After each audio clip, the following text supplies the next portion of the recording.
Orchid फूलों की एक प्रजाति ऐसी है, आइए जानते हैं मंकी फ्लेवर के बारे में। मंकी फ्लेवर की महक ऐसी होती है जैसे पके संतरा से खुशबू आती हो। ये फूल विशेष रूप से उन स्थानों पर पाए जाते हैं जहां आर्द्रता अधिक हो। पूरी दुनिया में ऑर्किड फूलों की करीब 25,000 प्रजातियां हैं। इस प्रजाति के फूल दिखने में पक्षी या जानवर की तरह होते हैं। इसकी एक प्रजाति फ्लाइंग डक ऑर्किड है जो उड़ती हुई बतख की तरह दिखते हैं।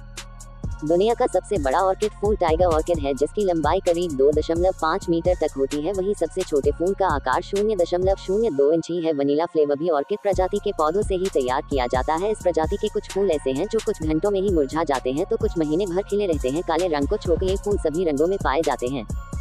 ऑर्किड बहुत पुराने पौधे हैं। इन्हें पृथ्वी पर करीब 100 मिलियन वर्षों से मौजूद माना गया है। इस पौधे की जड़ ऐसी बनी होती है जो तेजी से पानी तो सोखती है लेकिन मिट्टी से पोषक तत्व नहीं लेती है।